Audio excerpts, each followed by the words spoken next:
Pakistan once again has crossed a crucial line, not just of the line of control, but a line of military behavior and decency laid down by international convention. Today, soldiers of the Pakistan Regular Army, part of its border action team, crossed into India's side of the line of control, killing 2 soldiers and then brutally mutilating their bodies by beheading them.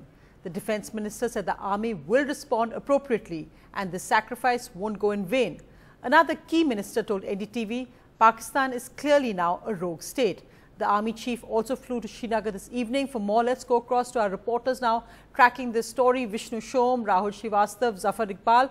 Vishnu, the implications of this mutilation, Pakistan carrying out this brutal attack against all international conventions. Yes, it's something that Pakistan has done time and time again, and India has been forced to respond very often with equal, if not more, aggression. Let's bring you a few details of what happened today. Now, Indian posts and the mutilation of these, the attacks on Indian posts and the mutilation of 2 Indian jawans took place at 8:30 this morning in the Krishna Ghati sector. That's between Mendhar to the south and Uri to the north of Jammu and Kashmir. Now, what you see over here is actually the fence along the line of control, and several hundred meters ahead of the fence is the line of control. Near the LOC, there are 2 Indian Army camps. Now, it is these 2 camps that were attacked by Pakistani forces using rocket-propelled grenades and using mortars as well. At the same time, there was a movement of a combined patrol of Army and BSF jawans between these 2 posts. And an ambush team of the Pakistani border action team laid in wait and attacked this group of soldiers, beheading a BSF head constable and a Naib Subedar of the Indian Army. Now, the intruders had come 200 meters into Indian territory. The Indian Army has responded fiercely using the same caliber of weapons, and we are told that the line of control will be a hot line of control for several days to come at the very least. And of course, interestingly, the defense minister's statement very carefully worded. He says the army will respond, but he also said the sacrifice won't go in vain. Rahul, this comes at a time when, of course, opposition is asking questions as to what the government strategy actually is, what its surgical strikes achieve. What would you make of the defense minister's statement? Sonia, what we can certainly say that there is a great amount of discomfort as far as the government is concerned. If you see the run-up to the elections, the government's line was tough on terror, tough on Pakistan.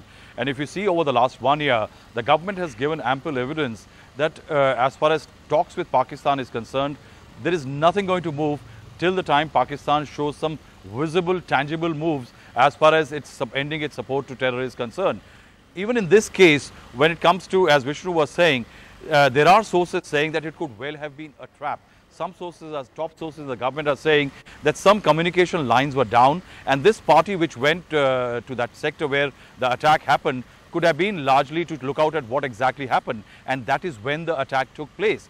And that is why there is disquiet in the government. The attack on an army camp in Kupwara, the Sukhma left-wing terror attack in which 25 CRPF soldiers were killed, and now this. All this definitely is a setback as far as the government's tough on terror, attempts to tackle terror stand is concerned. And that is why we have had some strong statements. The defense minister himself saying, now there is again a catch to it, that what kind of retaliation does it mean? Because in a state where political party has taken a tough stand, there has to be a visible retaliation. And that is why the government has to calibrate what exactly is the kind of retaliation the army will have to indulge in.